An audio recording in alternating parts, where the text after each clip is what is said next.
L'information en toute objectivité, sans passion, avec respect de l'éthique et de la déontologie. C'est avec les experts de la maison dans Comprendre l'actualité. Comprendre l'actualité, c'est le rendez-vous quotidien avec notre rédaction tous les matins, du lundi au vendredi, sur Sabari FM 97.3, dès 9h. Politique, société, économie, culture et sport. Toutes les questions y sont débattues avec sérieux. Comprendre l'actualité, fini vos interrogations. Bonjour à toutes, bonjour à tous. Merci une fois encore de nous préférer. Bienvenue dans l'émission Comprendre l'actualité, le rendez-vous quotidien avec notre rédaction. Tous les matins du lundi au vendredi à partir de 9h05 en réseau synchronisé sur Pacifique FM à Zérekoré. Le signal est repris également en Mamon par GPP FM. Merci de nous préférer. Partout où vous êtes à l'international, vous nous pratiquez grâce à notre site www.sabarifm.com. Moi, c'est le direct. Merci de nous choisir. Nous sommes lundi 28 mai 2018. Nous sommes ensemble pour au moins 1 heure, voire 1h30. Ça dépendra. En tout cas, un seul sujet au milieu de ce rendez-vous. Je l'ai annoncé depuis quelques heures. Gouvernement d'Ibrahima Kassory Fofana. Vous le savez, ce nouveau gouvernement est en place depuis le week-end dernier. On parle de 33 ministères contre 34 du gouvernement sortant, parce que pour le moment, on ne sait pas qu'est-ce qu'est devenu le ministère de l'élevage. Autant de questions qu'on se pose. Quelle a été la première réaction des experts après la publication de cette liste gouvernementale? Vous les entendrez dans cette émission. Également, il faut retenir qu'il y a eu 19 reconductions, dont 16 confirmées à leur poste, 3 ont changé de département. Quelle analyse les experts font également de ces changements? La rentrée également de 2 opposants dans ce gouvernement d'Alpha Condé, en l'occurrence Mouktar Diallo qui hérite du ministère de la Jeunesse, de l'Emploi Jeune, mais également Ouakar Silla, l'ancien porte-parole de l'opposition, qui prend les rênes du ministère des Transports avec le portefeuille du ministère d'État. Également, nous pencherons nos réflexions sur certains départs, notamment celui de Damanta Albert Camara, l'ancien porte-parole du gouvernement. Également, Ibrahima Khalil Konaté, jusque-là, ministre de l'Éducation nationale et de l'alphabétisation. Nous parlerons également du ministère de la Sécurité qui a un nouveau patron, en l'occurrence Alpha Ibrahima Kira. Vous le connaissez, l'ancien cacique du PUP, l'ancien parti au pouvoir sous Lansana Conté. Également, le nombre de femmes réduit dans ce gouvernement Ibrahima Kassory Fofana. On passe de 6 à 4 femmes ministres dans ce gouvernement. Qu'est-ce qui peut expliquer tout cela? Autant de questions qu'on se pose. Vous entendrez le commentaire des experts dans cette émission. Voici le menu. Ils sont 5 autour de moi ce matin pour cette reprise. Bonjour à Aïssata Kamara. Je ne vais pas faire la ségrégation ce matin. Bonjour à tous. Je commence par vous. Ce n'est pas une ségrégation. Voilà, parce qu'il y a la liste déjà qui est publiée. Je sais que ça fait beaucoup de femmes à Conakry. Oui, je pense que c'est normal qu'on réagisse parce que oui, les femmes sont très très... Vous serez entendu dans cette émission, même si c'est vrai que le studio n'est pas tellement équilibré parce que vous êtes la seule femme. Également, bonjour Amadou Makissa Diallo. Bonjour à tous. Bonjour Abaka Kone. Bonjour Mali, bonjour à tous. Bonjour Ibrahim Adjulde Diallo. Bonjour à tous. Le Toumiturian, Koluba Kouivoki, toujours au poste. Koluba, bonjour. Bonjour à tous. Merci une fois encore de nous préférer. Bienvenue dans cette émission.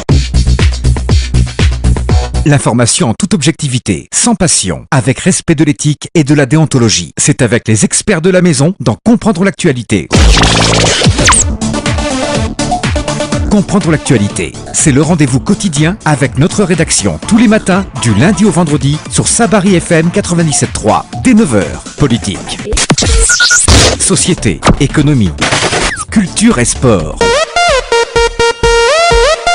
Toutes les questions y sont débattues avec sérieux. Comprendre l'actualité, fini vos interrogations. Pas encore bonjour et merci de nous rejoindre dans cette émission Comprendre l'actualité. Je le disais, l'autopsie ou le décryptage du gouvernement d'Ibrahima Kassory Fofana. Vous le savez, depuis le week-end, on a un nouveau gouvernement dont la primature est assurée par Ibrahima Kassory Fofana. Jusque-là, grand ministre, en tout cas des investissements, il est chargé du partenariat public-privé qui a été bombardé, premier ministre du gouvernement Alpha Condé. Alors tout de suite, on s'intéresse au nombre, chers experts. C'est vrai, on a sorti une liste qui fait 33 ministères, contrairement au gouvernement sortant qui était à 34 avec le ministère de l'élevage. Alors, quelle a été tout de suite votre première réaction par rapport à cette équipe? Est-ce que c'est une équipe pléthore? Vous êtes dessus à mode Macky Sall par rapport au nombre? Bon, je dirais oui, je m'attendais plutôt à quelque chose parce que nous avons un économiste à la tête maintenant du gouvernement. J'avais plutôt pensé avoir affaire à un gouvernement un peu réduit par rapport à celui précédent. Mais très malheureusement, je ne dis pas très malheureusement, c'est pas, on devrait plutôt, en tout cas je pense qu'il devrait plutôt lutter maintenant encore, plus encore, contre cette affaire de ministre pléthore de surplus alors qu'il n'apporte rien. J'aurais voulu qu'il rattache par exemple l'élevage à l'environnement pour pouvoir réduire un peu le train de vie de certains départements ministériels comme il en était avant, le ministère de même la culture, parce que on le met au confort à la disposition de ce département. J'aurais plutôt voulu qu'on rattache ce département, comment on appelle ça, la culture à l'information et peut-être un autre département aussi. Mais la culture reste fondue au ministère des Sports, hein? Donc il n'y a pas eu de décantation pour que ça soit beaucoup plus pléthore. D'accord, mais seulement il y a encore cette redondance ou en tout cas ces appellations qui sont collées à certains départements ministériels dont je ne connais toujours pas l'utilité. C'est quand on parle de ministère de la formation professionnelle de l'emploi, alors qu'il y a un ministère du travail et de la fonction publique. Est-ce que c'est les autres, par exemple, là où il y avait Moussa Naïti et qui est maintenant revenu, disons, à Mokhtar Diallo, est-ce que ce département emploi? Je ne le pense pas. Et d'ailleurs, lui-même, il le disait hier qu'il met... Moi, j'ai du mal, franchement, j'ai du mal à vous comprendre. Je sais pas. Est-ce que votre problème, c'est par rapport à la pléthore? Parce que quand vous parlez, par exemple, du ministère de la Jeunesse, de l'Emploi Jeune, et vous vous interrogez par rapport peut-être à la dénomination emploi jeune, mais le ministère de la Jeunesse, à votre foi, doit rester. Naturellement. Mais j'aurais plus voulu qu'on dise 33 n'est pas trop.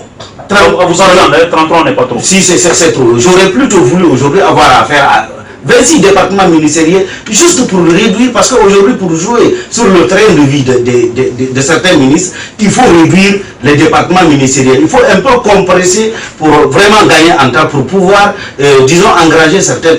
Mais aussi voir, aller au niveau, parce que bon, je ne sais pas si ça ressort maintenant de son... si c'est de sa responsabilité, mais même du côté de sectoriel, il faudrait peut-être que le président aussi voie de ce côté-là. Mais encore une fois, Kassouri devrait plutôt revoir ce pléthore disons, de ministères, peut-être à 26, parce qu'on en a vu ici, un gouvernement qui n'allait pas jusqu'à 27 ministres, 27 ministères, 26 au minimum, au maximum, 26 départements ministériels. Ça pouvait, parce qu'on a vu ça dans certains pays africains, ça pouvait faire vraiment l'affaire des uns et des autres. Est-ce que par rapport au nombre, votre déception elle est grande? La déception elle est grande, je trouve, comme Amadou Diallo, qui a un pléthore de ministères pour rien. Est-ce que la Guinée est aussi un producteur d'hydrocarbures pour ériger un ministère des hydrocarbures?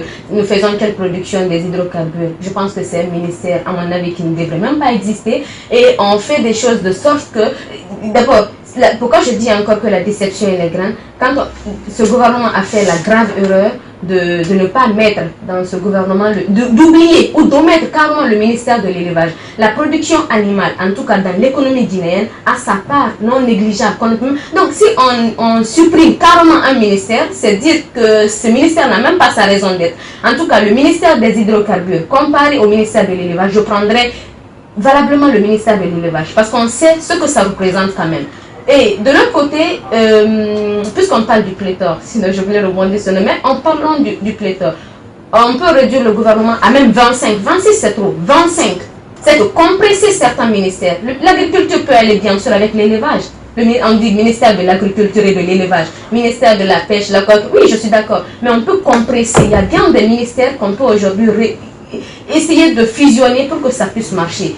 Tout cela, c'est des dépenses colossales pour l'État, plein de ministères. Pourquoi?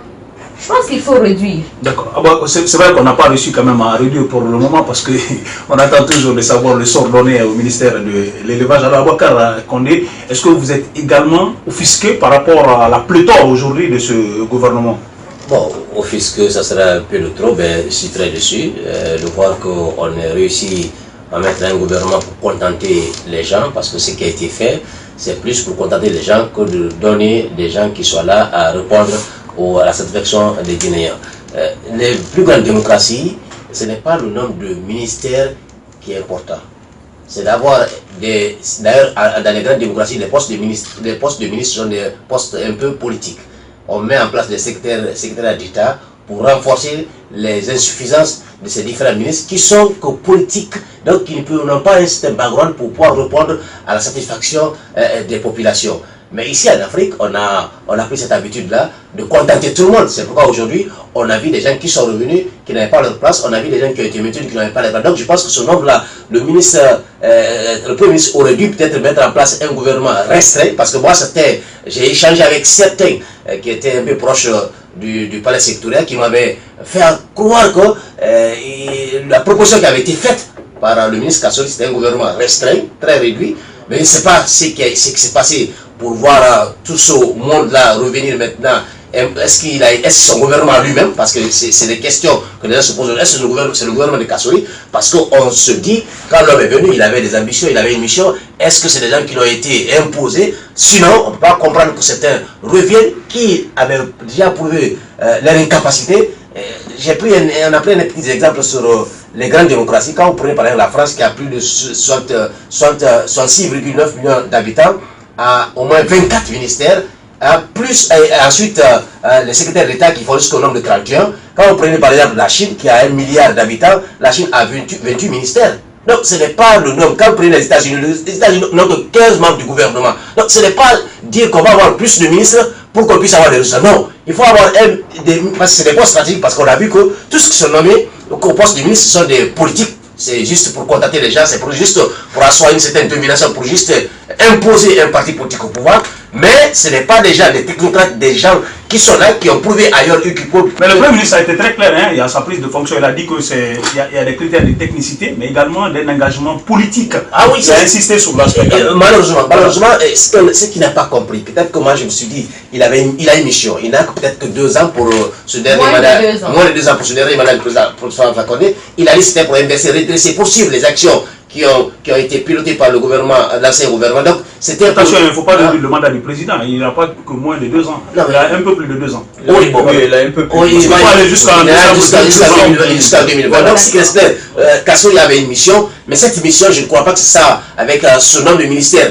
Parce qu'il y a aujourd'hui des besoins sociaux. Il y a aujourd'hui les syndicats qui sont là, qui réclament de l'argent, et vont venir dire après on n'a pas d'argent, alors qu'ils ont mis un gouvernement qu'il va falloir entretenir, Mais également de l'autre côté, il y aura des ministres peut-être d'État qui seront là encore au niveau de la présidence de la République, parce que la présidence n'a pas encore meublé le président n'a pas encore meublé son gouvernement. Il y a un gouvernement bis qui est là de ce côté, donc je pense qu'il est important aujourd'hui qu'on puisse avoir un gouvernement restreint et avoir des secrétaires d'État. Il y avait des ministères qui devaient être direction. Pourquoi la ministre, comme Mastra a dit, ministère des hydrocarbures? Pour quel intérêt? Alors que là où il était Dakavia, il était bien là-bas, donc il faisait son travail avec des partenaires. Je pense qu'aujourd'hui, c'est une déception. Moi, je suis totalement déçu de ce pléthore-là, parce que c'est un pléthore qui vient encore donner des oligarques. Hein. On vit encore pour enrichir certaines personnes au profit d'autres. Vraiment, Djoulé, c'est votre réaction également par rapport à ce nombre? Est-ce que vous estimez que c'est une pléthore? Bien sûr, la plupart des Guinéens sont d'accord sur ce principe. C'est un gouvernement vraiment pléthorique. Il y a beaucoup de choses. Je pense que moi je suis vraiment déçu. Également. Déçu, très déçu d'ailleurs. Je suis très déçu parce que j'attendais vraiment. Le nombre importe peu, d'autant qu'il y a des défis, il y a des attentes. Les défis sont énormes. Malik, le nombre importe beaucoup. Pour un pays comme la Guinée, Ababa Condé vient de citer, nous n'avons que 12 millions d'habitants. Qu'est-ce que nous faisons avec une trentaine de ministres? D'autant plus que le président de la République, avant la nomination de ce gouvernement, a fait une sortie pour dire que ces ministres sont des voleurs. Lui-même, il l'a dit. Donc je pense que le minimum qu'on aurait pu faire... Oui, mais cela ne définit pas quand même le nombre. Non, écoutez, le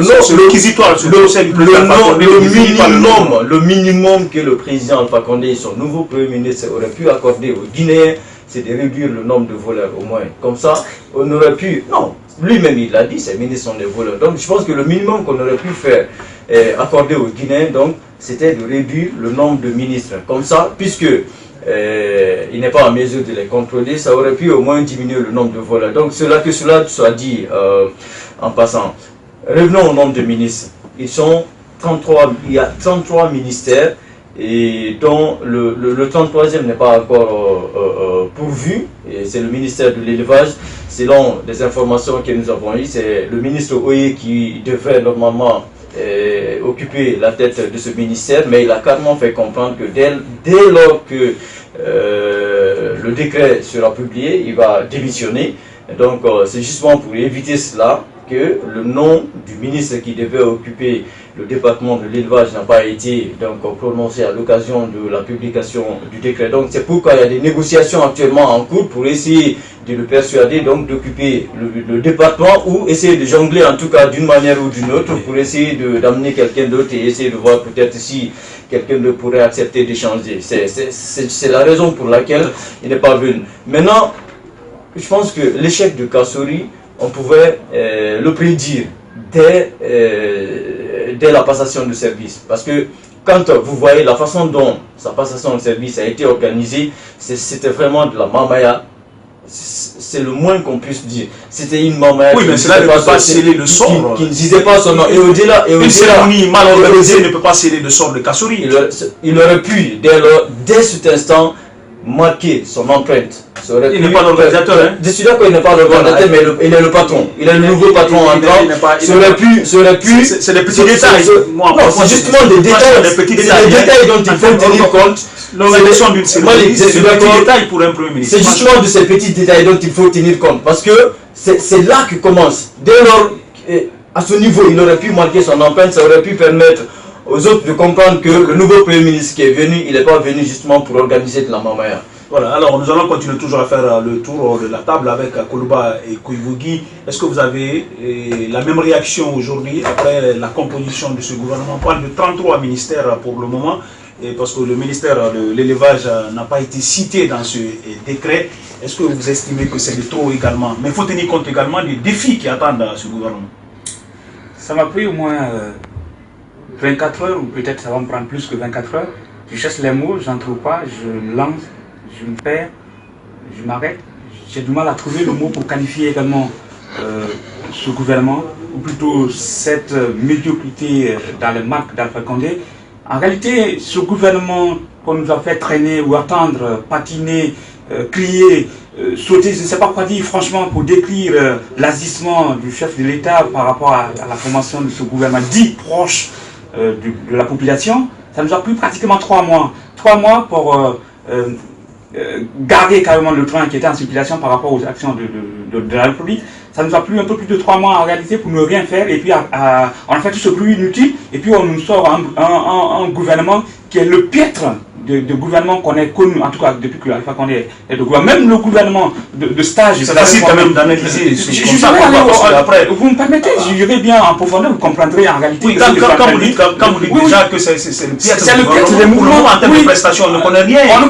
Mais déjà la composition, quand vous avez constitué une équipe, les gens qui composent cette équipe-là vous permettent vous permettent aux autres qui vous observent de savoir réellement l'objectif que vous vous fixez. Est-ce que vous avez les moyens, les ressources humaines pour vous permettre d'atteindre cet objectif? Déjà, j'estime que la composition prouve à suffisance que le président est parti pour stagner, est parti pour patiner en réalité pour ne pas se retrouver. Quand on parle d'un gouvernement proche de la population, les autres gouvernements là n'étaient pas proches de la population. Et ce gouvernement actuel serait-il proche davantage de la population? Je dis davantage non, parce qu'il y a certaines populations qui ne se retrouvent pas dans ce gouvernement. Alors dès lors que la personne pour laquelle, ou les personnes pour lesquelles vous avez formé ce gouvernement ne se retrouvent pas dans ce gouvernement, j'estime que le président a tiré pour ne pratiquement pas rater sa cible. Alors parlons de la composition. Quand on parle de 33 ministère, le statut du gouvernement à la télé, on nous annonce et puis à l'arrivée on se retrouve avec 32, ça prouve déjà que l'amateurisme, le stagiaire perdu d'avance, je parle bien du président Fakonde et de son premier ministre, je ne peux pas comprendre, c'est le stage raté qu'on puisse l'imaginer. C'est-à-dire qu'on annonce et puis on cite le nom des autres et puis je ne sais pas si c'est une omission, ce n'est pas une omission carrément. Est-ce que je suis tenté à comprendre les analyses données par Ibrahima Maïkoub Diallo, j'ai dit encore que non. Il y a combien de personnalités en Guinée? Il y en a plusieurs des gens fournis. Ce n'est pas parce que vous voyez qu'il aurait a refusé, ou plutôt ne désirait pas aller diriger le département de l'élevage, qu'on a du mal à trouver quelqu'un pour aller. Parce que tout simplement, en réalité, ça prouve déjà l'insérieux. Quand j'entends les opposants parler parfois que le président, c'est quelqu'un qui connaît très mal le pays, ou plutôt c'est quelqu'un qui est en stage perpétuel, je suis amené à comprendre cela. Maintenant, dans la composition, d'autres l'ont déjà dit, oui, je vais peut-être le dire, mais d'une autre manière. L'Office national du pétrole, qui a été finalement élevé en ministère de l'hydrocarbures, la Guinée est en exploration. On n'a pas encore trouvé le pétrole là. Parce qu'avec les espèces d'experts dynamiques depuis 2008, avec l'ancien QLT, il y avait des explorations en cours. Les dernières explorations faites en avril par l'équipe de Zakari Koulibaly, cette exploration a prouvé que la Guinée n'a pas encore trouvé du pétrole. Alors, on n'a pas trouvé du pétrole, on érige l'Office national du pétrole en ministère de l'hydrocarbures, c'est de l'inutile. Voilà. On a trouvé des gens en réalité comme s'ils ont fait, ils ont posé un acte politique, il faut trouver à la récompenser. Alors que ce département et le département de l'énergie devraient être fusionnés. Et on érige carrément l'APIP, l'Agence nationale de la promotion des investissements publics et privés, qui joue pratiquement le même rôle que le département qu'on a confié à Tibou, plutôt qu'on a confié à la même personne qui dirigeait l'APIP, c'est-à-dire Curtus, c'est-à-dire l'APIP et le département que va diriger Gana Curtus jouent pratiquement le même rôle. Et quand vous prenez le département des petites et moyennes entreprises dirigé alors par Boubacar Bali, qui sera dirigé dans ce gouvernement par Tibou Kamara, ce sont des départements, en réalité c'était les prérogatives du ministère des petites et moyennes entreprises qu'on a essayé de s'accuter une petite partie pour donner à cette APIP. Franchement, ça ne veut pratiquement rien dire. Et d'ailleurs, on crée, si on parlera des personnes qui sont censées diriger ces départements, quand on entend certains mots, on reviendra sur le nom. On reviendra sur le nom et puis voilà. En réalité, très sincèrement, comme je l'ai dit à la dernière intervention, la déception, c'est plus que la déception. Si j'avais la possibilité de changer de nationalité, aujourd'hui, je le ferais. D'accord. Une fois encore. Merci à tous. En tout cas, il faut retenir qu'il y a 33 ministères. La précision, elle est importantissime. Il y a 33 ministères. Pour le moment, ils n'ont pas parlé du ministère de l'élevage.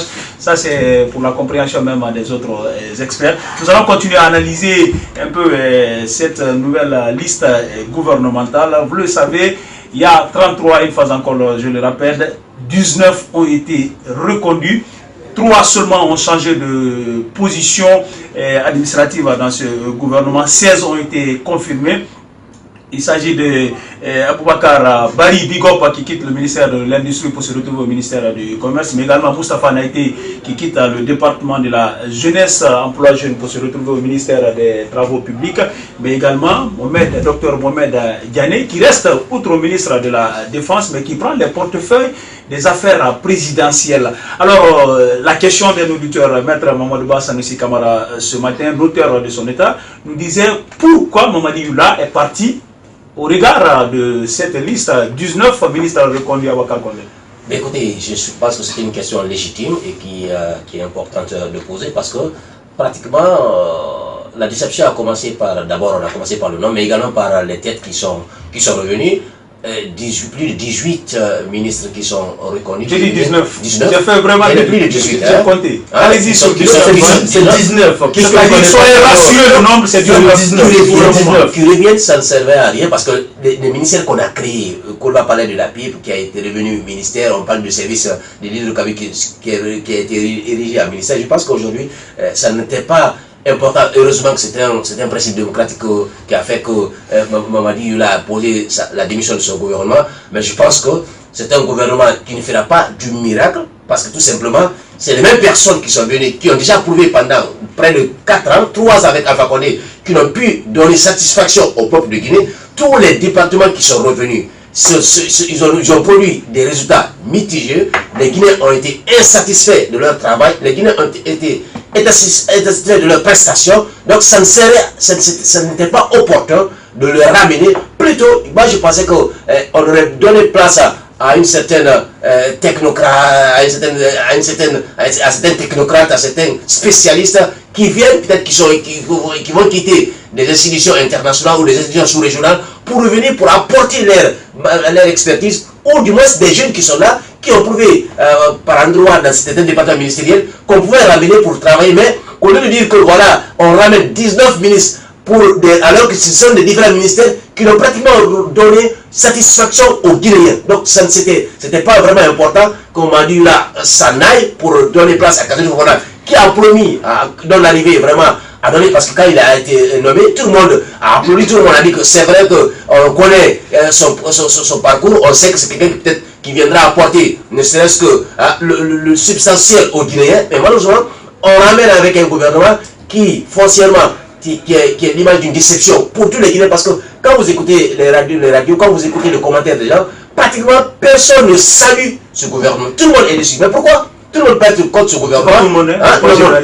Mais foncièrement, quand vous prenez un sondage, quand vous faites aujourd'hui un sondage, si on avait un institut de sondage digne, non, vous faites un sondage aujourd'hui, vous verrez que 90% des Guinéens sont déçus de ce gouvernement.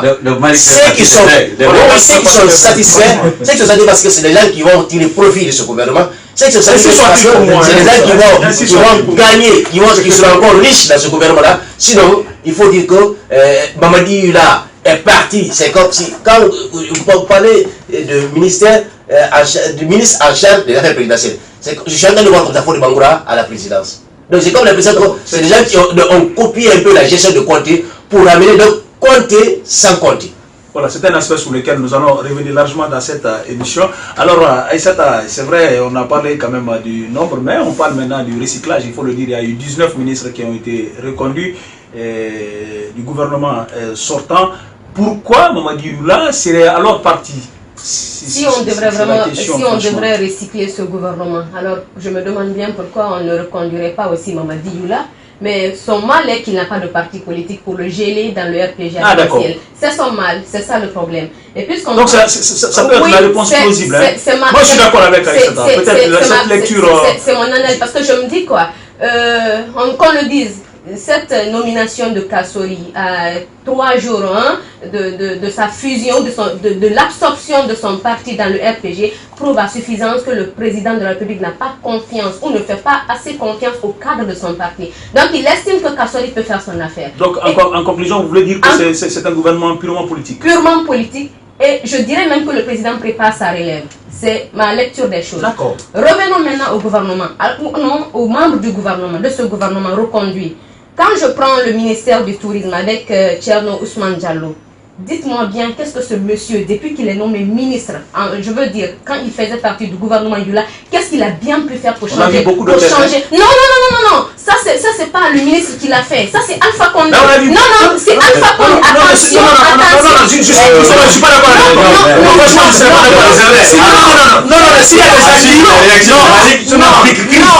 Ce n'est pas le piquet. Les hôtels, ce n'est pas le ministre Thierno Ousmane. Non. Si vous voulez,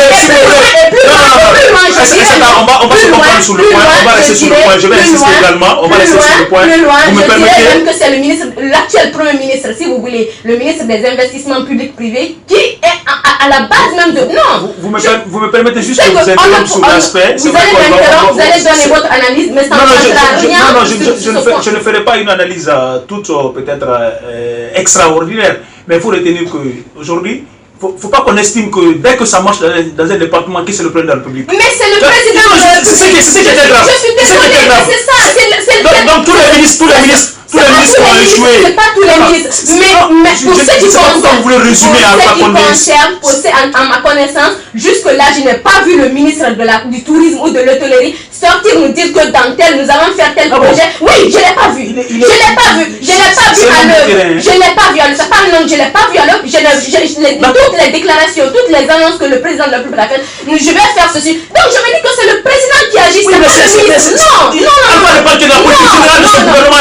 y a des mois, il a le République d'annoncer quand même des choses. Mais après, c'est pas lui. Pour défendre un ministère, il faut quand même un ministre pour le faire. Mais il ne l'a jamais fait. Il n'a défendu aucun projet de son département. Je suis désolée, mais c'est Alpha Condé qui agit et non le ministre Thierno Ousmane. Je passe encore sur l'autre point. Quand je prends le ministre Naïté, qu'est-ce que Naïté a bien pu faire d'extraordinaire au ministère de la jeunesse pour être reconduit ministre des Travaux publics? Mais c'est un suicide.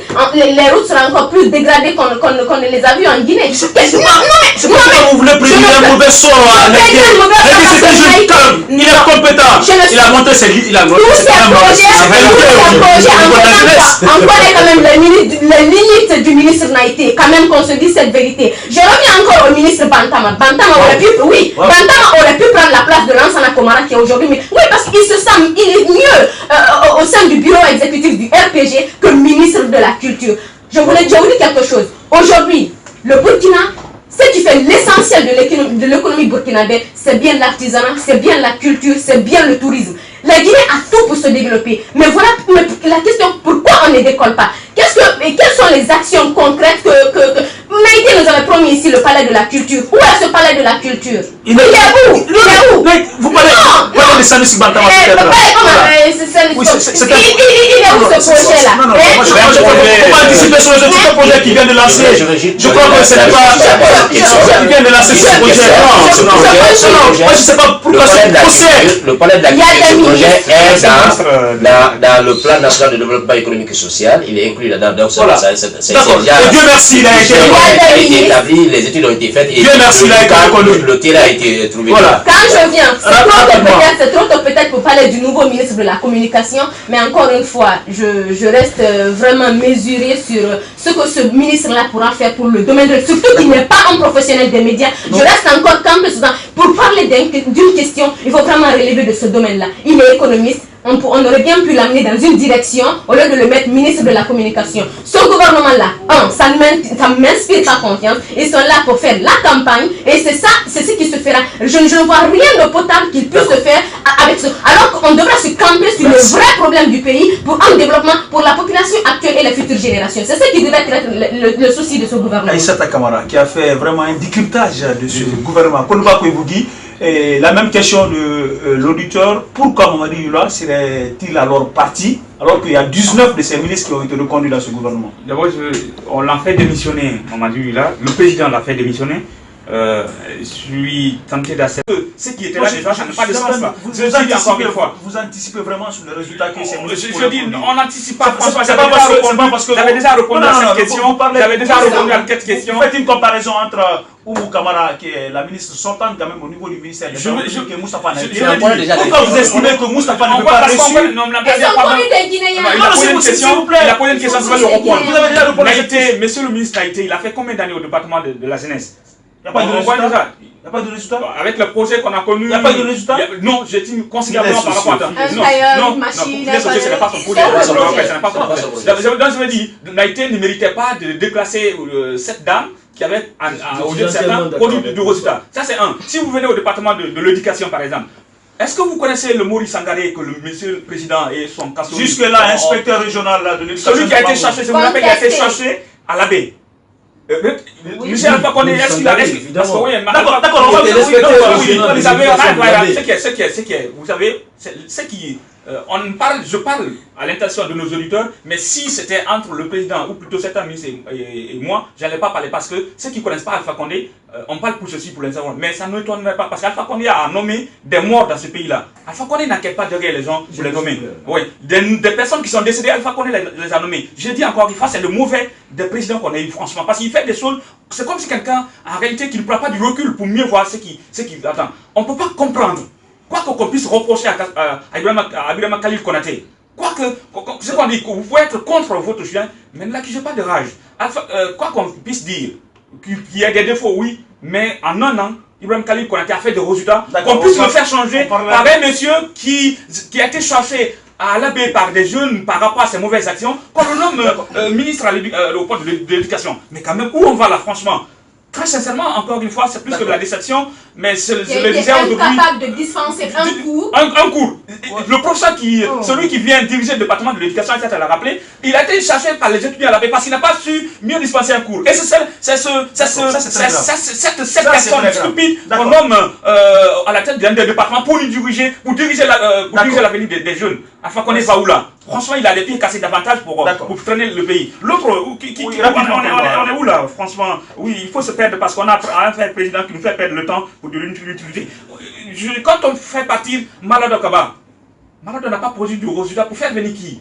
Franchement, qu'on se respecte dans ce pays, afin qu'on ait du respect pour les Guinéens, franchement. Il faut venir un diplomate. C'est un économiste également. Oui, mais non, il n'y a pas un contrat à durée indéterminée. Il n'y a pas un contrat, certes, mais on est dans une dynamique. Quand je suis en train de juger et d'analyser ce gouvernement par rapport à ce qu'a dit le président, un gouvernement proche de la population. Mais j'estime plutôt que ce gouvernement sera plutôt proche de la population en termes politiques pour arranger tout que pour faire juste. Il faut se mesurer en réalité. Je me mesurer mon temps et mon énergie pour parler d'Alpha Condé et son gouvernement. Voilà, l'autopsie du gouvernement Ibrahima Kassouri Fofana se poursuit dans cette émission Comprendre l'actualité avec les experts. Amadou Makissa Diallo, on parle de 19 ministres reconduits. La même question, pourquoi alors Mamadi Yula serait-il parti? Vous rejoignez les autres parce que c'est éminemment politique, cette équipe gouvernementale. Bon, naturellement. Il n'avait pas de militants, il n'a pas de parti politique, il ne participe pas aussi aux assemblées de RPG Arc-en-Ciel. Il n'a jamais porté de t-shirt jaune. Je ne l'ai jamais vu en jaune. Il a toujours en bleu. À moins que que des fois, les rubans qu'on lui faisait porter autour du cou. Ouais. Mais Mamadi Yula, je crois, est resté tel qu'il est venu. Il est reparti tel qu'il est venu. Puisqu'il ne relève pas d'un parti politique, d'ailleurs en tout cas il ne s'est jamais affiché. Il ne peut pas apporter grand chose au président. Voilà, il ne peut pas apporter grand chose au président, et sachant pertinemment que Alpha Condé c'est un homme politique, et de bout en bout, au début, au milieu, à la fin, Alpha Condé est politique. Et donc, si quelqu'un ne joue pas à la politique, vous ne pouvez pas composer.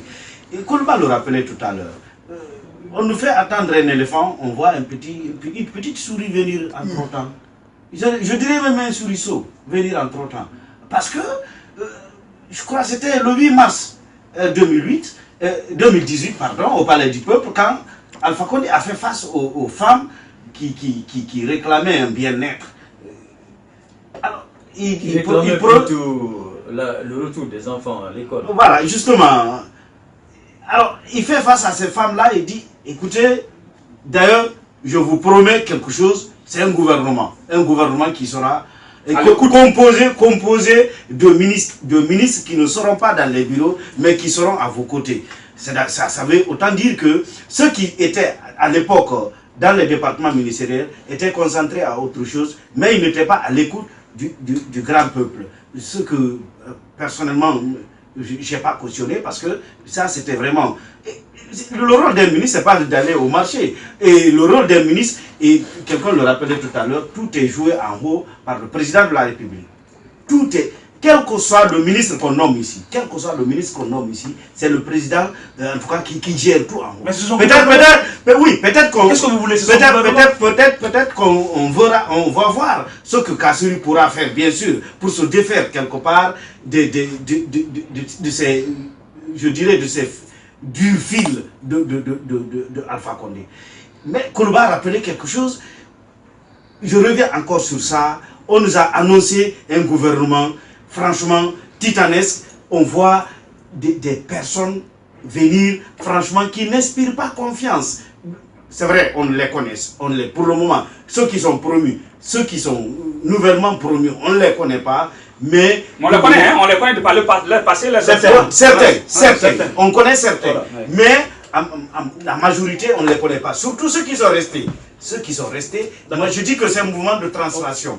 On prend, disons par exemple, on prend Naïté à la jeunesse, on envoie au ministère des Travaux publics, un département qui était, je reviens sur ce ministre de terrain, franchement, un département qui était bien géré par cette dame. Mais cela ne veut pas dire que d'autres Guinéens ne peuvent pas le faire. Oui, mais qu'est-ce qu'il prouve pour le moment? Qu'est-ce qu'il prouve à moins de 2 ans? Qu'est-ce qu'il prouve qu'elle pourra faire, qu'il pourra apporter? D'abord, il lui faudra apprendre, connaître les rouages de ce département. Quand Oumou Kamara venait d'être nommé à la tête de ce département, on a failli mettre les bâtons dans ses roues. Il a fallu d'abord qu'elle recule pour observer. Et il lui est même arrivé là-bas de limoger des gens. Parce qu'il avait perçu des choses qui n'allaient pas dans le bon sens. Il allait lui coller une mauvaise image. Finalement, elle a été oubliée de se débarrasser de ce temps sur cet aspect, d'autant que le titre de ministre, quand même, c'est un titre qui couvre un département ministériel, mais ce n'est pas le ministre qui fait carrément le travail. Oui, non, attendez. Moi, je veux vraiment qu'on gagne en temps. Quand vous prenez le ministère des Travaux publics, ce n'est pas parce que c'est Oumou qui avait fait le travail. Elle s'appuie quand même sur des cadres. L'État peut en faire autant. Si c'est pas pourquoi vous pourquoi elle a réussi là où il y avait d'autres cadres. Justement, la comparaison par rapport à ses prédécesseurs, je suis d'accord avec vous, mais par rapport à son successeur, personne ne peut me dire aujourd'hui qu'il n'a été peut échouer à ce poste. Je vais vous dire, franchement, personne ne peut me convaincre. Vous n'avez rien sous la main. C'est un département technique. C'est que vous ne savez pas ça. Le département des travaux, si vous ne le savez pas, ou si vous le savez, peut-être vous refusez de le dire. C'est un département technique. Vous ne pouvez pas envoyer quelqu'un. D'abord, la chance de Oumou a été longtemps secrétaire général du ministre sortant. Et puis, moi je connais le roi. C'est même pas ça. Je veux vraiment qu'on se comprenne. Prenons le cas d'Ibrahima Kourouma. Ibrahima Kourouma a été ministre de l'Éducation nationale. Il est qui? C'est pas un pharmacien. Il n'a pas reçu. Et s'il vous plaît, attendez, ne rentrez pas dans ces petites considérations. C'est un département ministériel. Moi, c'est pourquoi je veux qu'on gagne en temps. Un département ministériel n'est pas géré que par le ministre. Il y a des cadres techniques qui font le travail. Le département n'est pas géré que par le ministre. Oui, le département a besoin surtout de la vision d'un ministre et surtout de la technicité d'un ministre. C'est aussi important. Gagnons en temps, avançons par rapport au nombre de ministres reconduits, parce que sinon on risque de prendre beaucoup plus de temps sur le ministère des Travaux publics. D'autant qu'il y a d'autres départements qui ont connu le même sort. Pourquoi s'attarder sur Naïté? Ibrahima Diallo, votre réaction par rapport à la reconduction de ces 19 ministres, est-ce que vous estimez que Malick-là devrait vraiment rester, ou bien c'est son statut peut-être moins politique qui fait défaut, qui a fait qu'il a perdu un peu la primature? Non, moi je pense qu'Alpha Condé n'avait plus besoin de Mamadi Oula, dès lors qu'il y a deux échéances électorales qui pointent à l'horizon, notamment les élections législatives, mais aussi les élections présidentielles. Alpha Condé a besoin de quelqu'un qui vraiment sera capable de jouer un rôle politique et qui peut vraiment être présent et impacter positivement sur le résultat de son parti à l'occasion de ces deux élections qui pointent justement à l'horizon. C'est pourquoi le RPG d'ailleurs a exigé du président de la République de mettre cette fois comme Premier ministre quelqu'un quand même qui vienne du parti, parce qu'ils ont estimé que si Alpha Condé nomme quelqu'un d'autre qui ne vient pas des rangs du RPG, c'est un concurrent qu'il fabrique au RPG pour les élections de 2020. Donc ce qui a été compris par le président, et Kassory a joué le jeu, il a obtenu donc il a fondu son parti dans le RPG et il a été nommé Premier ministre. Donc par rapport à la reconduction de ces ministres, il faut le dire. Kassory n'a pas compris, moi je me dis que c'était une condition sine qua non du président de la République. Exactement. Je peux admettre ça. C'est justement. Voilà. C'est pas parce que Kassory a compris. C'est le président qui a dit, vous voulez être Premier ministre, vous venez d'abord dans mon camp, dans ma famille politique. C'est ce que je vous dis. Il aurait pu refuser. Non, je vous dis, l'exigence vient du RPG. Parce que si cette exigence n'avait pas été exprimée par le RPG, je suis sûr que Kassory a accepté pour des ambitions politiques. Le président aurait pu nommer Kassory, ça qui défend son parti. Parce que ce qu'il faut comprendre, c'est que le président a longtemps été à l'écoute de Kassory Fofana. Kassory a longtemps que Kassory est Premier ministre. Peut-être que c'est le titre qu'il ne portait pas. Parce que tous les déplacements que le président a effectués, c'est Kassory qui joue l'éclaireur. Les grands projets sont passés par lui. Tous les grands projets sont passés par lui. Tous les déplacements que le président effectue, il vient avant le président pour essayer de tâter le terrain et faire le travail qu'il y a à faire, le travail technique. Après, le président vient pour procéder à la signature des contrats. Donc, à ce niveau, il a complètement englouti le Premier ministre sortant. Et au-delà de cela aussi, il y a l'aspect quand même promotion du dialogue social, parce que à ce niveau également, il faut reconnaître que le Premier ministre sortant, Mamadi Oula, était vraiment carrément effacé, parce qu'on a connu beaucoup de soubresauts sociaux, et notamment la crise des enseignants, et une crise, en tout cas, à l'occasion de laquelle on n'a vraiment pas vu le Premier ministre. Les ministres comme Tibou et autres se sont beaucoup plus illustrés que le Premier ministre. Il faut dire que... il a été quand même l'artisan de l'accord du 12 octobre 2016. C'est le Premier ministre. Je suis d'accord. Voilà. Ça a été obtenu quand il était là, mais est-ce qu'il a été... Ah bien sûr, c'est lui qui impulse quand même. La position veut que c'est lui qui impulse quand même. Quand vous faites à cela, vous allez dire que tout ce qui a été obtenu à son temps, c'est lui. Mais est-ce que c'est lui qui a joué? Mais justement, il a à revendiquer. Il a à revendiquer. Je suis d'accord, il peut revendiquer tout, mais sauf que les Guinéens que nous sommes, nous n'avons pas vu notre Premier ministre à l'œuvre quand on avait besoin de lui, notamment au niveau de la promotion du dialogue social, quand le SFLEG a tapé du poing sur la table. On ne l'a pas vu, il a fallu, à l'époque, je me souviens bien, quand Thibou était en déplacement à l'étranger. C'est quand il est rentré que la situation s'est décantée. Oui. Et quand vous vous souvenez bien, à chaque fois que le ministre Thibou venait, il se disait être porteur du message du président. Mais la différence peut-être qu'on pourrait cette fois signaler, il ne pouvait dire cela. C'est que, oui, mais sauf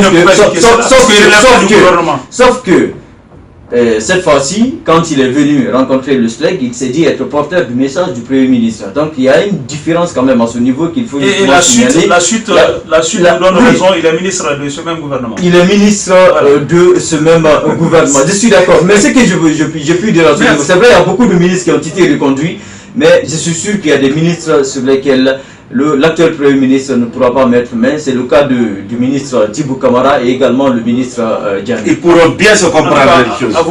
À vous entendre, Mamadi Yula devrait partir. Voilà. Il devrait partir parce que pratiquement il n'a pas été à la hauteur des attentes en tant que Premier ministre, mais également à la hauteur des attentes du président de la République. Une fois encore, Boubacar Camara de Ganga qui soutient également que c'est un gouvernement foncièrement et éminemment politique. Qu'est-ce que vous voulez, en tout cas, chers confrères? Alpha Condé a d'autres échéances en vue. On a rappelé les élections législatives, mais également la présidentielle de 2020. Nous allons tout à l'heure observer une courte pause de quelques minutes. Nous allons revenir dans ce studio pour la suite de cette émission. Toujours, nous continuerons à faire l'autopsie du gouvernement Ibrahima Kassory Fofana. Nous allons nous intéresser à la rentrée dans ce gouvernement de deux leaders politiques, Mouktar Diallo qui prend les rênes du ministère de la Jeunesse, Emploi Jeune, mais également Bakar Silla qui devient super ministre parce qu'il est ministre d'État chargé des transports. Également, nous parlerons de ce qui pourrait être une dualité au niveau de la gestion de ce pays. Mamadi Diané, docteur Mamadi Diané qui prend les rênes des affaires présidentielles, un gros ministère, il faut le dire, outre ses fonctions du ministère, ses fonctions du ministère de la Défense, mais également Kassory Fofana qui est le patron de la primature. Nous parlerons également de ces nombres de femmes, pourquoi pas si le temps nous permet, de l'UFR qui est le grand absent quand même de ce gouvernement, parce que pour le moment on ne sait pas quel est le sort réservé à Mohamed Tal et son ministère de l'élevage. On en parle avec les experts juste après la page. Comprendre l'actualité, fini vos interrogations. Retour dans ce studio pour la suite et la fin de cette émission Comprendre l'actualité. Je le disais, l'autopsie du gouvernement Ibrahima Kassory Fofana se poursuit sur nos antennes. Maintenant, nous allons aborder la question de l'équité ou en tout cas de la présence des femmes dans le gouvernement.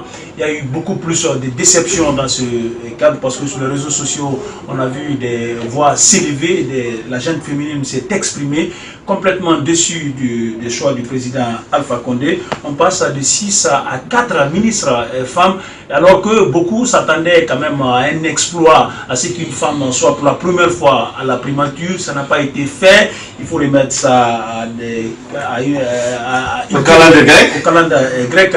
Aïssata, vous êtes autant dessus comme les autres femmes par rapport à ce choix. Pourquoi Alpha n'a-t-il pas confiance aux femmes apparemment? Même pas les femmes, je dirais que je suis déçue au même titre que beaucoup de Guinéens parce qu'il faut le dire que la question a choqué plus d'hommes que de femmes. Je sais de quoi je parle. Ce n'est pas seulement les femmes qui sont choquées par ce comportement du chef de l'État. À 6 déjà, c'est vrai que c'était minime, mais on se disait qu'il y avait une évolution. De 6, on dégringole pour 4. Qu'est-ce qui n'a pas marché? Est-ce que c'est dire que la bête noire en Guinée ou non, ceux qui freinent le développement en Guinée, c'est les femmes? Je pense que non. On devrait avoir confiance aux femmes, responsabiliser les femmes. Et puis, ce gouvernement donne l'impression qu'il n'y a pas de femmes ou de jeunes ministrables en Guinée. Parce que quand on parle quand même de féminiser et rajeunir l'administration, c'est dire quelque part qu'il faut donner plus de poids aux femmes ou aux jeunes. Si vous prenez le gouvernement, oui, d'autres me diront que Mouta Diallo n'est pas un jeune. Moi, je ne dirais pas qu'il est un jeune. Il n'est pas un jeune. Dans ce gouvernement, il n'y a aucun jeune. Je ne vois aucun jeune de moins de 35 ans dans ce gouvernement. Est-ce que ça veut dire que les jeunes ne sont pas expérimentés, manquent de carrure pour être ministre? Non. Il y a aujourd'hui des femmes qui ont montré de quoi elles sont capables. Il y a aujourd'hui des jeunes qui ont montré de quoi ils sont vraiment capables. Quand je prends l'exemple du Rwanda, moi j'aime toujours prendre l'exemple sur un pays. Et pour moi, la référence aujourd'hui, c'est le Rwanda. Quand vous prenez l'exemple du Rwanda, le Rwanda est sorti de guerre. Le Rwanda, si vous voulez, le président Paul Kagame s'est penché sur les femmes pour faire du Rwanda aujourd'hui ce qu'il est. La preuve est que 80%, le Parlement rwandais est constitué de 80 députés. Sur les 80, vous avez 61 femmes élues. Wow. Ce qui correspond à un pourcentage de 64% de femmes députées. Et Dieu l'a dit, la ministre des Affaires, tous les postes stratégiques au Rwanda sont détenus par les femmes. C'est dire quelque part que les femmes sont capables, elles peuvent le faire. Quand vous prenez le Parlement guinéen, on parle de 114 députés. Sur les 114, il n'y a que 26 femmes. En réalité, si on veut vraiment parler de questions femmes, on développer, parler vraiment... Vous avez certainement montré vos limites. Non, je ne suis pas d'accord. Le problème est les femmes, elles n'ont pas... C'est peut-être le lieu pour moi de rappeler... Il y a 3 femmes même qui sont parties. C'est le lieu pour moi de rappeler aux femmes, parce que ça, ce message, ça c'est un signal fort. C'est pour vous dire, c'est dire qu'elles doivent se réveiller. Parce qu'elles somnolent. C'est pas qu'elles ne sont pas capables, les femmes sont capables, mais elles somnolent. Elles laissent tout aux hommes. Et c'est pas, si vous prenez, je dirais que le Rwanda a dépassé le quota de 30% recommandé par le système des Nations Unies. Aujourd'hui, elles sont à 64%. Un quota largement réussi et donc c'est dire quelque part que les femmes doivent se réveiller. Et sincèrement... Réveillez-vous. C'est bien dit. Vraiment, je lui envoie là. Parce que, juste pour ajouter à ce que Aïcha vient de dire, au Rwanda d'ailleurs, à un moment donné, tellement que l'administration est féminisée, tellement que tout est féminisé là-bas, on a estimé à un moment donné que pour vaincre, pour battre Paul Kagame, il faut une opposante, c'est-à-dire une femme qui vient encore comme un contrepoids. Parce qu'on prend son pouvoir comme étant un pouvoir féminin ou féminin. Voilà aujourd'hui, c'est pourquoi à un moment donné, on a présenté la chef de file de l'opposition, c'était une femme, et qu'on a réduit récemment au silence. Je crois que juste dans la même lancée, je ne sais pas ce qui s'est passé. Est-ce que c'est Kassouri qui a formé ce gouvernement? Parce que la question mérite d'être posée. Est-ce que c'est Alpha Condé qui a nommé ce gouvernement? Moi, je me dis quelque part que Kassouri a eu à émettre des idées. Alpha Condé a eu à mettre des idées. Tout part non seulement des propos de Aïssata, mais aussi de ce qui s'est passé, ce qui se dit autour de M. Oye Guilavogui, ancien ministre des Transports, qui nous a beaucoup promis, mais qui n'a presque rien réalisé. Alors il semblerait que M. Oye, le président Alpha Condé avait promis à M. Oye qu'il gardera toujours son portefeuille, son poste de ministre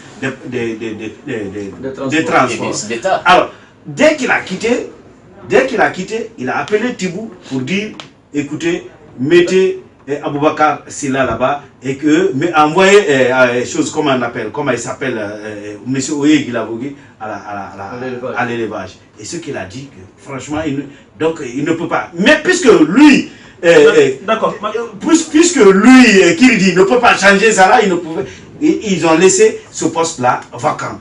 Donc, encore une fois, moi je me dis, les femmes ont été encore une fois lésées. Et aujourd'hui, on devrait, à un moment donné, on avait tiré le chapeau à Alpha Condé, parce qu'il avait confié des postes stratégiques, des départements stratégiques, ministère de l'économie et des finances, ministère des TP, ministère du plan, affaires étrangères à des femmes. Je me dis quelque part que c'était... Mais cette chute, cette dégringolade, je ne sais pas ce que ça veut dire. Est-ce que c'est purement parce qu'on tend vers un gouvernement politique? Est-ce que c'est lui qui a nommé? Est-ce que c'est l'œuvre de Kassory? C'est un point d'interrogation.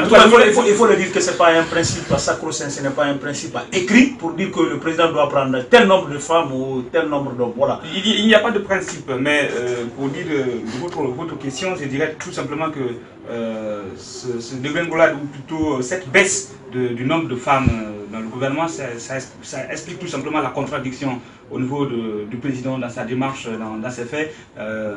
2010, 2015 également, ça veut dire, il dédie son mandat aux jeunes et aux femmes, et après les jeunes ne se retrouvent pas dans ses actions. Et puis avec c'est pas forcément dit qu'il faut être ministre pour se retrouver dans les actions du président. Oui, mais au-delà.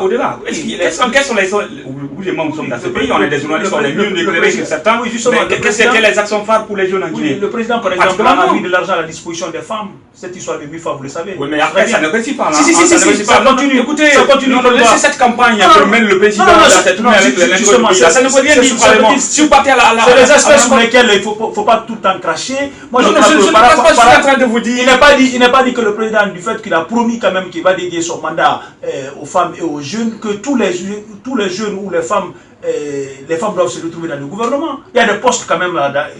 On est en train de dire, on est en train de dire, oui, mais écoutez, puisqu'on parle du gouvernement, pour l'instant, je veux vous dire, vous me savez, excuse-moi, je veux juste dire d'abord ce que le président vous permettez que François termine mon intervention, encore une fois, que vous voulez ou non, mais mon avis, il est clair là-dessus, le président se contrôle dans ses actions. Quand on a levé Oumou Kamara et Malado Kaba, ces deux dames ministres, ils étaient à des postes stratégiques, mais ils ont produit du résultat. Et là, le meilleur résultat du gouvernement en termes de l'économie, Kassory l'a dit le samedi, quand il est venu avec les caciques du RPG dans son siège pour convaincre les cadres de son parti, il a dit que, bon, il reste à vérifier, que parmi tous les pays de la sous-région, la Guinée est le pays derrière la Côte d'Ivoire qui a plus de croissance économique. Alors, quand on parle de croissance économique, on parle de l'économie qui était... cela ne veut pas dire que Malado est la meilleure ministre que le pays a. En tout cas, pour l'instant. Non, attention, pour l'instant.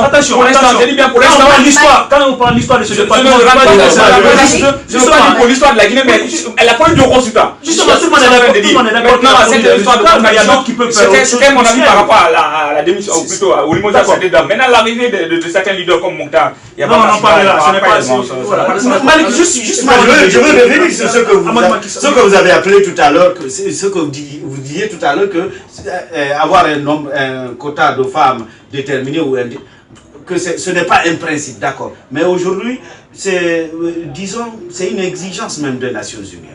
Les Nations Unies l'exigent. Parce qu'à partir du moment où... Oui, d'accord. Mais à partir du moment où, partout dans le monde, le nombre de femmes est plus élevé que le nombre d'hommes, aujourd'hui, il est question de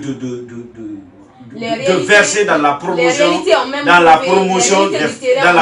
femmes.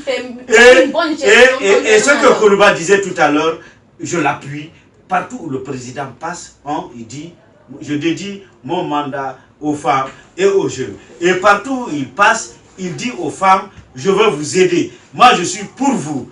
D'accord. Mais il a aidé les femmes. Il a ouvert des MIFA. Tout le monde a... Personnellement, j'applaudis quand je vois des femmes qui sont dans les hameaux, dans les villages, même des femmes analphabètes, avec des MIFA. Mais attention, MIFA, ce n'est pas gratuit, hein, voilà, parce que tu dois rembourser. Mais ce qu'il faut, il faut voir aussi qu'il y a des femmes intellectuelles dans ce pays. Où est Makale Traoré? Je ne fais pas la promotion de quelqu'un. Elle a été ministre, hein, elle a été ministre. Oui, c'est lui dessus. Allez-y dans les départements. Je ne fais pas de Makale Camara. Je ne fais pas une fixation sur elle. Je ne fais pas une fixation sur elle. Moi, je connais, il y a des grandes dames qui ont fait de bonnes études. Il suffit aujourd'hui de faire un tour. Sur lesquels on a passé le temps pour prendre des garçons qui ne, je ne dirais pas, pour le moment je ne jette pas l'anathème. Je ne jette pas l'anathème sur ces gens-là. Mais intellectuelle. Mais faites un tour aujourd'hui dans les ministères, vous comprendrez qu'il y a des femmes capables de gérer. Il y a des femmes aujourd'hui. Ça c'est grâce à Alpha Condé. Non, je suis désolée. Non, pas du tout. Et qu'est-ce que Alpha Condé même fait pour le développement socio-professionnel de ces femmes-là? Je pense que rien. Elles sont dans l'homme, on ne les met pas. On comprend. Non, oui. On aura besoin d'elles. Aujourd'hui, personne ne on aura besoin de ces femmes-là. On aura besoin de ces femmes-là. Les femmes ne sont pas capables de gérer. On a vu Aïssa Toubela Diallo au ministère de l'Information. On a vu des dames aujourd'hui qui ont géré des ministères comme le ministère des Affaires, comme le Maladomaine, comme vous l'avez dit, un ministère aussi technique que les travaux publics a été géré par une femme. Je pense qu'aujourd'hui, avec dextérité. et attendez-vous bien, une femme sera présidente d'ici 2025 ou 2000. On verra bien. Non, Il faut que les femmes. Merci également. Ça va permettre aux autres de réagir par rapport au nombre de ministres. Malheureusement, Alpha Condé, ce gouvernement qui est resté un gouvernement politique, et au sein de sa formation politique, il n'y a pas de femmes charismatiques. Très dynamique, engagée. Très dynamique. Il n'y en a pas. Franchement, il faut le Là, on connaît un peu certains membres du bureau politique national. Les femmes qui sont charismatiques, malheureusement, c'est des femmes limitées. C'est des femmes qui font de la Exemple. Des propagandistes. Hein, on ne parle de Sina Farrer, on ne parle de Machin qui est chez la promesse là-bas. On parle parce que ce que vous ne comprenez pas, Alpha Condé aujourd'hui a un objectif électoral. C'est-à-dire qu'il faut préparer 2018, il faut préparer 2020. Maintenant, est-ce qu'au niveau du RPG Arc-en-Ciel, d'autant plus qu'il y a des hommes qui sont limités, parce que si on voit que le choix au sein du RPG Arc-en-Ciel, combien de membres ont quitté là-bas? Ils ne sont que 3 qui ont quitté des rois du RPG Arc-en-Ciel. Tous les autres ministres là, ce n'étaient pas forcément des RPGistes. Non, c'est des gens qui sont venus par nécessité, par opportunisme. Donc je pense qu'aujourd'hui, si Alpha Condé peut-être n'a pas puisé dans son répertoire du RPG, c'est parce que malheureusement, au sein du RPG Arc-en-Ciel, il n'y a pas de femmes. Mais peut-être que s'il avait voulu accorder plus de chance aux femmes, il aurait dû voir ailleurs. Il y a assez de femmes dans les départements ministériels, il y a assez de femmes qui sont dans le secteur privé, qui peuvent prouver, qui peuvent apporter un de plus. Ce qui reste clair, la gestion féminine semble être, avec un sondage qui a été fait par une institution, en tout cas du renommée international, la gestion des femmes est beaucoup plus rentable que la gestion des hommes. Parce qu'on sait que la femme pense à ses enfants, la femme pense à son mari, pense au devenir des enfants. Donc je pense qu'aujourd'hui, il y a un contraste entre ce qu'Alpha Condé veut et ce qu'Alpha Condé fait. Quand tu dis place aux femmes, promotion des femmes et des hommes, mais alors que dans les gestes, c'est le contraire. Voilà, en tout cas, nous souhaitons plus de réussite pour le gouvernement Kassory. Même la même question à Ibrahima Diouf, votre réaction? Oui, moi je pense qu'il faut comprendre un certain nombre de faits parce que les réalités quand même diffèrent d'un pays à un autre. Il y a certains qui prenaient tout de suite l'exemple du Rwanda. Et je pense que les réalités au Rwanda ne sont pas les mêmes qu'en Guinée parce que quand vous prenez le Rwanda, c'est un pays quand même, le président n'a pas trop d'opposants qui puissent le déstabiliser dans son élan. Donc je pense qu'il n'a pas trop besoin, il n'a pas besoin d'être assez politique. Donc il a pour mettre, c'est un président aussi visionnaire, il faut le dire, Paul Kagame. Donc il a plus besoin de techniciens, il a plus besoin de techniciens qui puissent conduire à bon port sa vision que d'hommes politiques. Je pense que c'est le contraire en Guinée. Le président a besoin d'asseoir son pouvoir. C'est un président éminemment politique. Donc il a plus besoin de personnes qui excellent dans la politique, qui excellent surtout dans la démagogie, puisque c'est le fort de la plupart de nos cadres. Donc pour pouvoir asseoir son pouvoir. Si vous avez regardé récemment sa démarche, quand il est venu, il a fait comprendre aux Guinéens que d'ici 2020, il n'existera plus d'opposition. Et je pense que s'il y a un domaine dans lequel il a excellé, c'est bien dans ce domaine. Parce qu'il a englouti presque tous les partis d'opposition. Le seul aujourd'hui qui lui résiste, c'est l'UFDG. Tous les autres sont passés dans son gouvernement, y compris l'UFR. Et aujourd'hui, c'est Aboubakar Silla, c'est Mouktar Diallo que le RPG, je ne dirais pas englouti, mais qui a quand même à moitié englouti. Parce que c'est des partis quand même aujourd'hui qui ne peuvent pas répondre de l'opposition. C'est des partis qui sont au sein de la mouvance présidentielle. Donc ce qu'il faut dire par rapport justement aux quotas femmes, hommes au sein du gouvernement Alpha Condé, c'est que qui sont venus, alors que dans le précédent gouvernement il y avait 6 femmes. Donc 6 femmes qui occupaient des départements vraiment stratégiques et qui d'ailleurs, il faut le dire, ont brillé dans leur gestion. Je pense notamment à Malalo Kaba, et également Oumou Kamara. Donc je pense que dans la configuration guinéenne, ce que les femmes doivent faire, c'est de s'impliquer réellement dans la politique, parce que même l'exemple qu'elle a donné au niveau de l'Assemblée nationale, il y a une vingtaine de femmes dans un nombre de 113 députés. C'est que dans les listes qui sont souvent composées au niveau des QG des partis politiques, les femmes ne sont pas assez présentes. C'est-à-dire dans le combat d'abord doit être en interne. Justement, le combat, elles ne sont pas assez présentes dans le combat politique en interne des QG des partis politiques. Donc, ce qui fait que quand il y a une composition d'une liste au sein d'un QG d'un parti politique, on prend souvent ceux qui sont beaucoup plus influents. Et je pense que c'est le combat que les dames doivent mener. Elles doivent comprendre qu'en Guinée, en tout cas à l'instant, actuellement en Guinée, pour s'imposer, il faut vraiment être présent dans l'échiquier politique et être beaucoup plus influent au sein des QG des partis politiques. En tout cas, il faut retenir qu'il y avait 6 femmes ministres, on se retrouve avec 4 parce que 3 sont sorties, il y a une seulement qui est rentrée. Et celle qui est rentrée, Guinée Kita, voilà. Nous allons suivre en tout cas ce gouvernement aux actes pour savoir ce dont il est capable dans les prochains jours. En tout cas, le président a annoncé que c'est un gouvernement qui sera à l'écoute des populations. Nous continuons à faire l'autopsie de ce gouvernement. C'est vrai que dans 10 minutes, nous allons nous séparer. Donc, rapidement, nous allons continuer à analyser d'autres faits par rapport à ce gouvernement. C'est la rentrée de 2 opposants, notamment Mouktar Diallo au niveau du ministère de la Jeunesse, l'Emploi Jeune, il faut le rappeler, jusque-là président des NFD. Aboukar Silla également président de l'UFC, ancien porte-parole de l'opposition républicaine qui prend les rênes du ministère d'État chargé des transports. Amadou Macky Diallo, une belle ouverture. Bon, belle ouverture, oui. Peut-être pour le pouvoir, le président de la République, qui a su, disons, coopter ces 2 personnalités de l'opposition au bon moment. Mais c'était déjà prévisible, on le comprenait déjà, ça fait très longtemps. Aboukar Silla, parce que c'est de lui qu'il s'agit, qui était le bouillant porte-parole de l'opposition républicaine, à un moment donné avait commencé à avoir maille à partir avec, disons, cette opposition, la formation politique, je ne dis pas sa formation politique, mais le conglomérat de formation politique qu'il représentait, il avait commencé à avoir des bruits, enregistrer des bruits. Donc, on l'avait même mis à un moment donné, on l'avait vu à un moment donné adopter une position timorée. Et à un moment donné, disons, il avait commencé à faire des volte-face.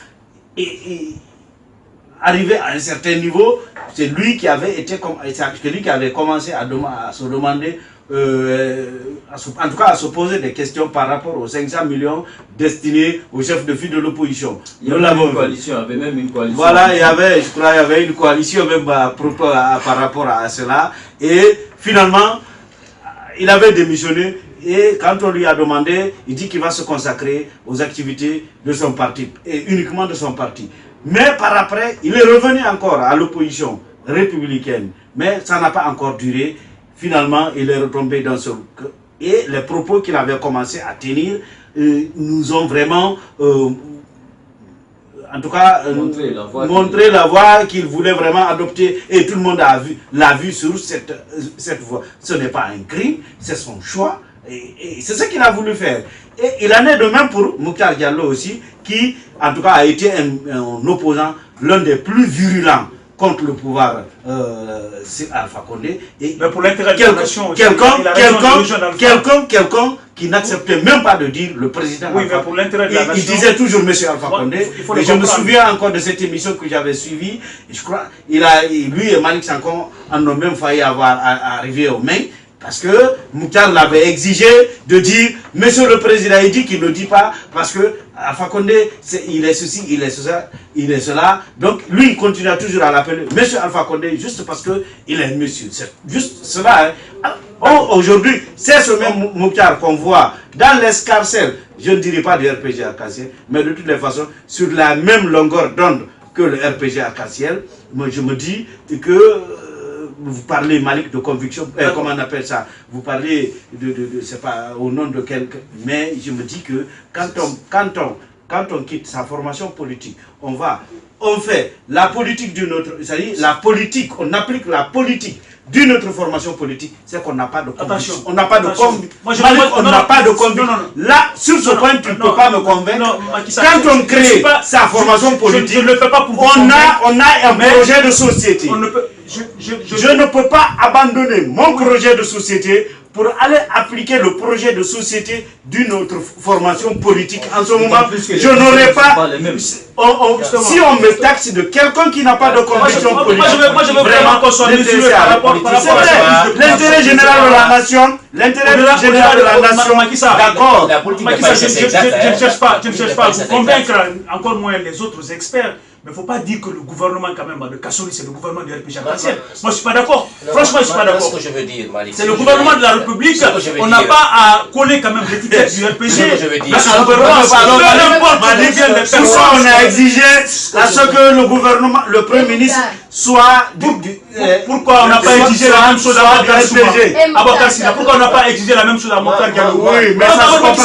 Je ne voulais pas l'étiquette du RPG arc-en-ciel du gouvernement. Non, je ne parle pas du RPG arc-en-ciel. Justement, je ne vais pas parler du RPG. Il renonce à son parti pour aller rejoindre notre parti. Je dis, ils n'ont pas rejoint. Ils n'ont pas rejoint. Écoutez-moi, excusez-moi. Excusez-moi. Je dis que Mokhtar a un parti politique, il a un projet de société. Et Abakar Silla a un parti politique, il est supposé avoir un projet de société et qui est différent du projet de société du RPG arc-en-ciel. Par endroit, d'accord.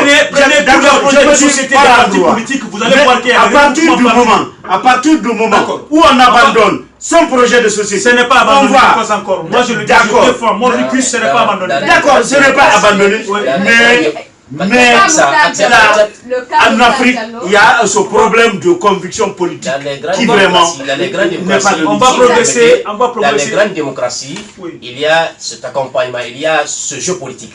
Il y a des partis politiques, des leaders politiques qui viennent pour un gouvernement d'union nationale ou pour un gouvernement... On n'est pas dans ce cadre, hein? Ici, le gouvernement... Ça, c'est un gouvernement d'union nationale. C'est un gouvernement d'union que je vois. Parce que on essaye de mettre l'empreinte de partis extérieurs. Aux idiots, partis original. Ça, c'est pour fermer la bouche à certaines personnes qui étaient vraiment gueulards. Le RPG arc-en-ciel a fait son gouvernement.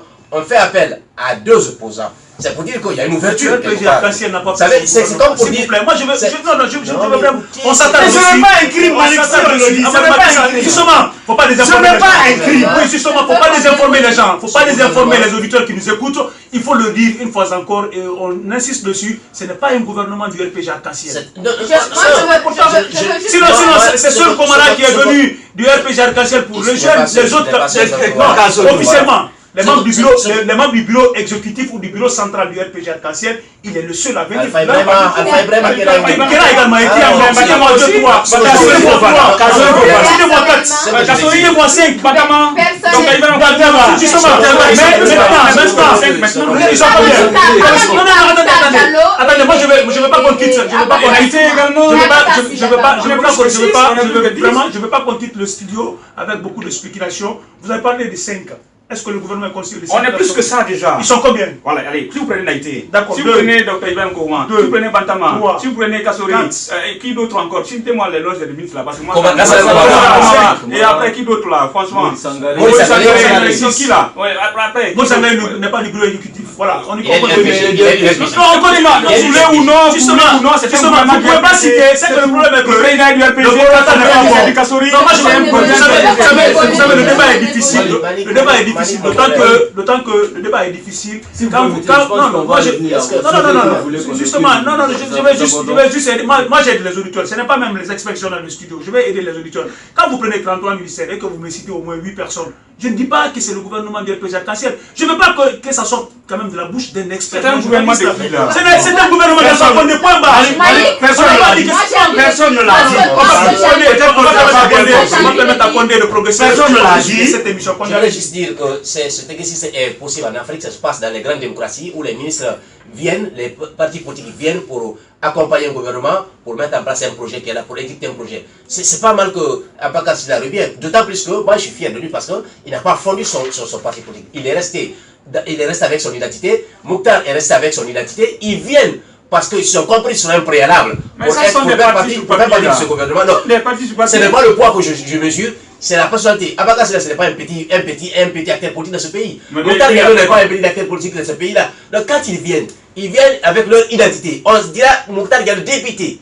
Il est le président du RFD. Quand on parle d'Abaka Sylla, il est député et président du RFD. Donc ils viennent avec leur parti, avec leur identité. Donc je pense que ce n'est pas des gens qui sont comme Kassori Fofana qui a fusionné. Ce n'est pas comme Boubacar Bari qui a fusionné. Donc c'est des gens qui viennent avec leur identité. Ce n'est pas un mal. C'est juste pour le gouvernement d'avoir une coloration d'ouverture pour son parti, pour ce gouvernement. Donc je pense qu'aujourd'hui, ce qui pourrait m'étonner, si par exemple les gens là avaient fusionné, abandonné carrément leur identité politique pour rejoindre le camp présidentiel. Mais ce n'est pas le cas. Donc je pense qu'aujourd'hui, il faut permettre, attendre ce que Mokhtar Diallo pourra apporter dans son département ministériel. Et c'est qu'Abaka Sylla, d'autant plus qu'ils ont été ministres dans ce pays-là. Abaka Sylla, je suis convaincu qu'ils peuvent réussir les deux. Abaka Sylla, quand il est arrivé, il a laissé une trace. Mokhtar est venu. Peut-être qu'il a eu du mal avec le ministère de l'élevage de poser des actes. On se rappelle encore en 2009 quand il a parlé de l'abattoir modèle de Kabylie. Mais c'est qu'il reste clair. Moi, c'est les gens. Ce n'est pas un mal qu'on vienne dans un gouvernement, pour un gouvernement qu'on a toujours combattu. Si on s'attend sur un préalable, qu'on vient, tant mieux. Maintenant, si demain, maintenant, avant les chasses de 2018 ou 2020, qu'ils fusionnent les partis, qu'ils essaient de mourir, et c'est là on prend le prochain. Je le vois mal qu'il fasse d'un gouvernement. Pourquoi on en parle? Moi, il y a un point quand même que je voudrais aborder par rapport à l'arrivée des Abaka Sylla et Mokhtar Diallo. C'est ce qu'ils pourront apporter au gouvernement et au président Alpha Condé dans le cadre justement des prochaines séances électorales qui nous attendent. Donc, je pense que sur le plan technique et dans l'animation politique, je pense que c'est des personnes qui peuvent beaucoup apporter au président Alpha Condé, parce qu'on sait quand même qu'Abaka Sylla, c'est un fin communicant. Il a joué quand même le rôle de porte-parole de l'opposition ici, que ce soit dans des périodes de crise ou des périodes quand même où nous n'avons pas connu de crise. C'est quelqu'un qui a su quand même faire la communication juste pour cette entité. Et je pense qu'il va être d'un apport vraiment important pour le président Alpha Condé, de même que Mokhtar Diallo, parce que nous savons que c'est un jeune quand même qui a su s'imposer sur la chaîne politique. Ça c'était avant. Non, quoi qu'on dise, Mokhtar Diallo, il tient encore au RFDG. Voilà, c'est quelqu'un quand même qui reste.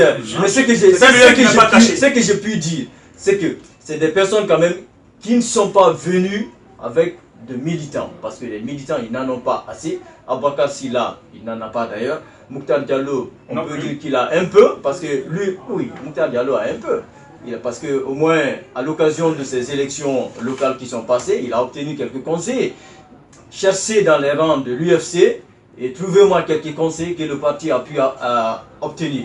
Donc c'est dire que c'est des gens qui sont venus avec l'UFC quand même est venu avec un sac vide, contrairement au NFD qui est venu quand même avec quelques militants. Ça je peux le comprendre. Mais ce qu'on peut retenir de ces deux, c'est que c'est des personnes qui courent toujours derrière leur intérêt, parce que je dirais même pas que l'intérêt de leur parti, leur intérêt personnel, parce que c'est des gens quand même qui ont laissé leur parti, qui ont accepté d'aller sur la liste de l'UFDG à la députation en 2013, et aujourd'hui ce sont les mêmes personnes qui abandonnent leur parti et qui vont dans le gouvernement d'Alpha Condé.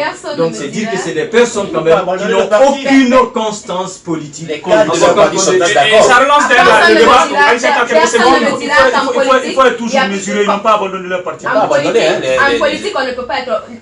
On sait qu'en politique, c'est les intérêts qui lient les hommes. Donc, si... L'intérêt du parti, quand vous êtes à la tête d'une formation politique, vous défendez l'intérêt de votre parti et non votre intérêt personnel. En politique, c'est l'intérêt qui lie les hommes. Je sais. Je suis d'accord. Non, que ce soit l'intérêt du parti ou en tout cas, c'est l'intérêt qui les lie. Moi, je condamne. Je ne veux pas m'aventurer sur ça. Voilà, monsieur le juge va parler bientôt. Ce que je veux moi, je ne suis pas juge.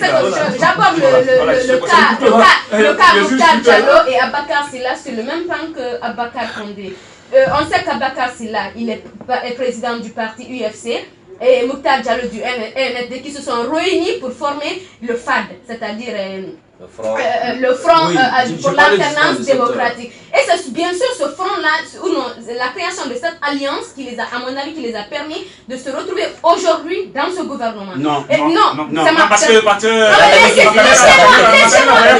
aller au bout de mes idées quand même.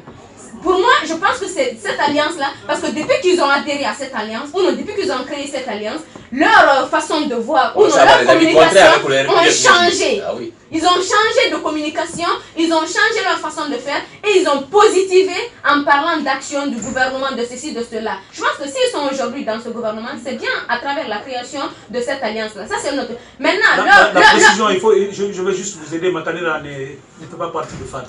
Il n'a jamais fait partie du FAD. C'est Jean-Marc Teliano, c'est Mokhtar Diallo et on parlait également de l'arrivée de l'UEP. Matanera, c'est le Front National pour le Développement. Ça n'a rien à voir avec le FAD. L'autre aspect que moi je salue, c'était avec Abakar Silla et Bakoli. L'autre aspect que moi je salue avec la rentrée de ces deux opposants dans le gouvernement, c'est de savoir qu'ils... Je souhaite qu'ils changent quelque chose parce que c'est ça, c'est le résultat qui importe. La façon dont ils sont rentrés, moi en tout cas ça m'importe, mais ce qu'on attend d'eux, c'est des résultats. Ils sont nommés respectivement ministre de la jeunesse et ministre des transports, qu'ils montrent leurs preuves, qu'ils travaillent pour le bien de la population. Hier, j'ai suivi dans ce même studio des confrères qui parlaient du porte-parole là. En tout cas, à ma foi, Abakar Silla serait bien dans ce registre, d'autant qu'il a été porte-parole de l'opposition. Aujourd'hui, s'il est le répondant quand même du côté du gouvernement, Alpha aura bien choisi son homme pour passer le message du gouvernement. La question c'est le fait que Abakar Silla et Mokhtar Diallo longtemps des critiques observent par rapport à la gestion du président, à celle de venir travailler avec le président, ça relance la problématique plutôt de la moralité des leaders politiques. C'est une histoire grave et gravissime. D'ailleurs, quand je vois des gens banaliser, dire que oui, ça se fait. Non, on est en train de tromper. Qu'est-ce que Kassori n'a pas dit sur Alpha Condé? Oui, mais justement, c'est de la même façon. Franchement, je les mets tous dans le même panier là. C'est-à-dire que je les mets tous dans. Ce n'est pas banalisé parce que ça se passe dans les grandes démocraties. Vous permettez franchement. Non,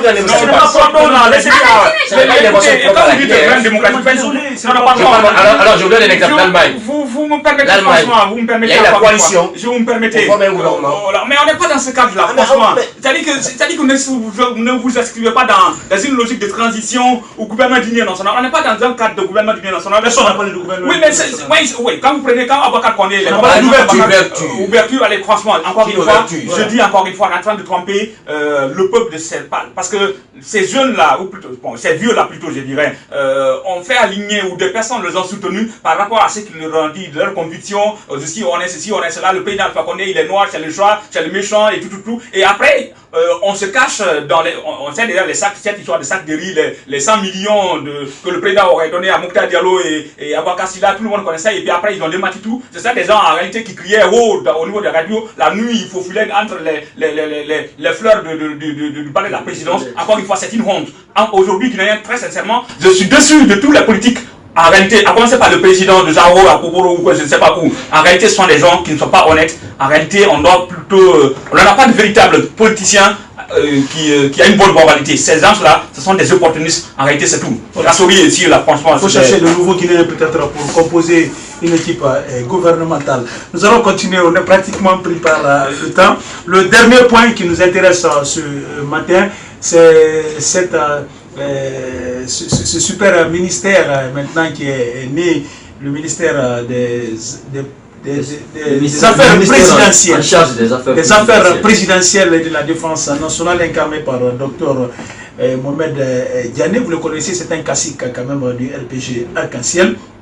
Mais également la primature Amadou Macky Sall. Est-ce que tout de suite ça vous a rappelé des temps de Fodé Bangoura avec un Premier ministre? Est-ce que vous pensez qu'il risque d'avoir une dualité entre la primature et la présidence? Je ne pense pas. Je ne pense pas qu'il puisse y avoir vraiment une dualité entre la primature et la... Parce que quand on voit le parcours, pour celui qui connaît le parcours de Dr Mohamed Diané, qui est actuellement ministre de la Défense, qui est maintenant ministre présidentiel. Voilà.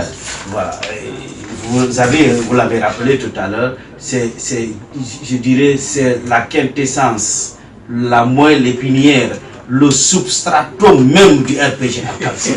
Quand vous entendez, mais c'est vrai, ça c'est les classiques au-delà même du classicisme. C'est les purs produits du RPG arc-en-ciel. Il n'y a pas d'humiliation, il n'y a pas de brimade, il n'y a pas d'exclusion que ce monsieur n'a pas subi dans ce pays. Autant bien mesure, autant fort du président Lansana Conté. Alors, qu'on bombarde ce monsieur de tout ce qu'il y a comme grade, de tous, en tout cas qu'on lui confie toutes sortes de départements ministériels, moi je me dis que Mohamed Diané, il le mérite. Il le mérite qu'on lui confie. L'essentiel que je vais lui demander, qu'il passe par tous les moyens pour mériter cette confiance et qu'il fasse vraiment l'affaire, non seulement du département qu'on l'a confié, mais aussi de tout cela, affaire présidentielle, la mode Macky Sall, il y a un président de la République, déjà il y a un président. Oui, il faut auréoler, il faut maquiller, il faut habiller la chose pour vraiment contenter ce monsieur. Moi je me souviens le moment où on avait interdit ce monsieur qui donnait des cours à l'université de Conakry. À un moment donné, on lui avait même interdit l'accès à l'enceinte de l'université de Conakry parce qu'on disait qu'il ne venait pas pour donner son cours, mais plutôt pour inciter à la violence. Moi j'ai peur, franchement, quand j'ai entendu ça, parce que vous vous souviendrez, quand on avait nommé Fodé Bamboura, secrétaire général et ministre des Affaires présidentielles, c'est que c'était les moments durs d'Alpha Condé quand il était malade. Quand il comprenait rien maintenant, il savait que les gens le trompaient de trop. Donc il a nommé quelqu'un pour surveiller, pour avoir la même mise, pour superviser tout ce qu'on vient à la présidence comme document, comme papier. C'est le petit président. Donc est-ce que c'est pour dire qu'Alpha Condé ne peut plus lire maintenant que les lignes?